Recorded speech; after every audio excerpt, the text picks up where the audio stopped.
Right now, a paralyzed man is typing 60 words per minute using only his thoughts. No hands, no voice, just pure mental intention translated into text on a screen. This isn't science fiction anymore. This is happening today in Silicon Valley labs where scientists have cracked the code of human consciousness. Your brain generates more electrical activity in one day than all the smartphones on Earth combined. But here's what's terrifying and incredible at the same time. We're on the verge of hijacking that biological supercomputer sitting inside your skull. The race to merge human minds with artificial intelligence isn't coming in 50 years. It's happening right now, and whoever controls this technology will control the future of human evolution itself. Picture your brain as a city with 86 billion neurons acting like residents sending messages through electrical pulses. Every time you think about moving your arm, specific neurons fire in predictable patterns. Brain-computer interfaces work by eavesdropping on these neural conversations using tiny electrodes thinner than human hair. Imagine microscopic spies planted directly into your motor cortex, the brain region that controls movement.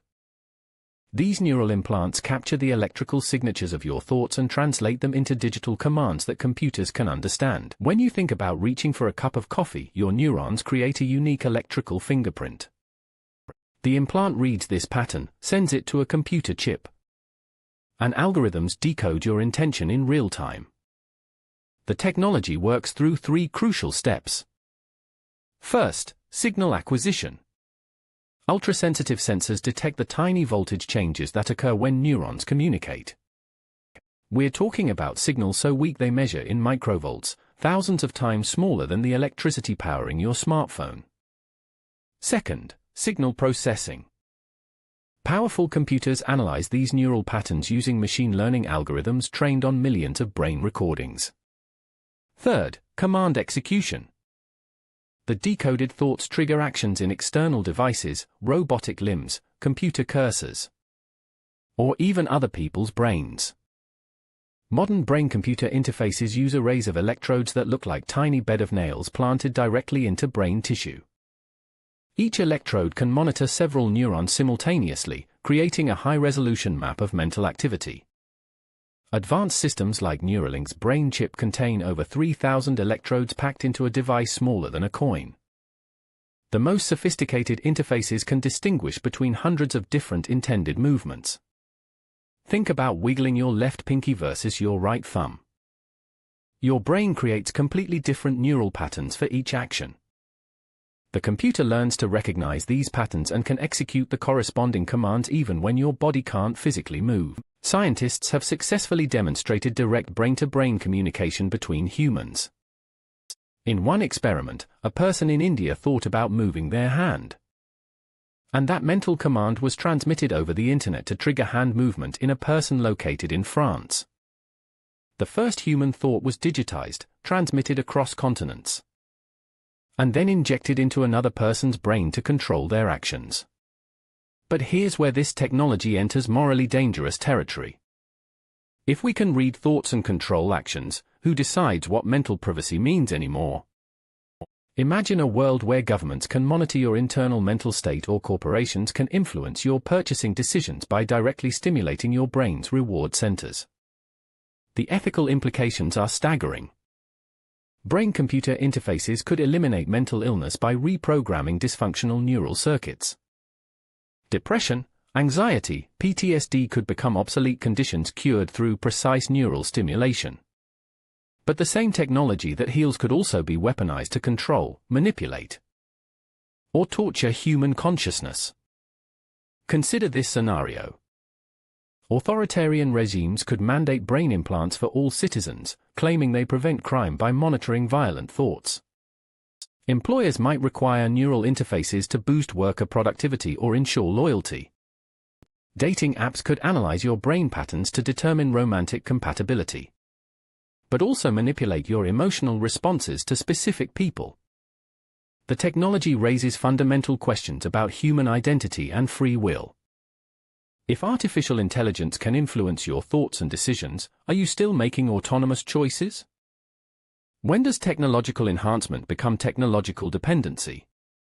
If everyone has superhuman cognitive abilities through brain implants, what happens to people who choose to remain unenhanced? Within the next decade, brain-computer interfaces will transform every aspect of human society. Education will be revolutionized when students can download knowledge directly into their brains, like installing software. Language barriers will disappear when thoughts can be instantly translated and transmitted between minds speaking different languages.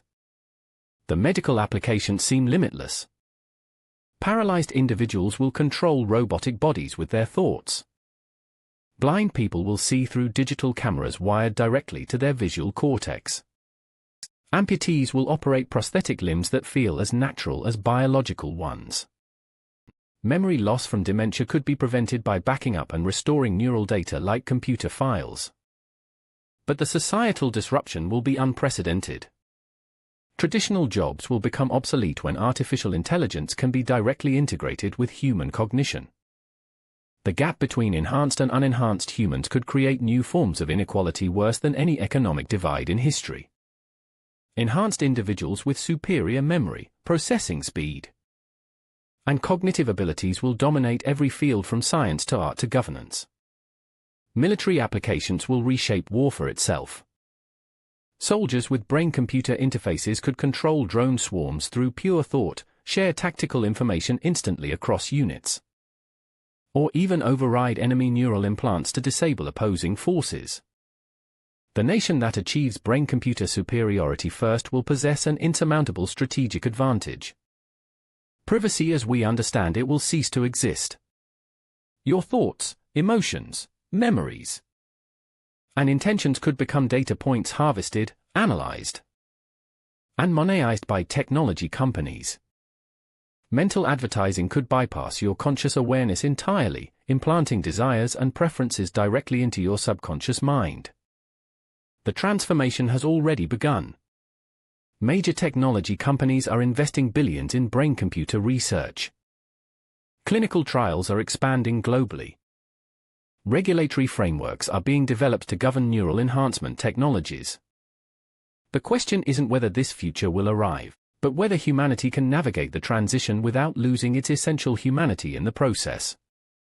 Brain-computer interfaces represent either humanity's greatest evolutionary leap or its most dangerous technological gamble. The choices we make today about developing, regulating, and implementing this technology will determine whether we create a utopia of enhanced human potential or a dystopia of technological control over the human mind. Subscribe to VoidViz to decode tomorrow's tech.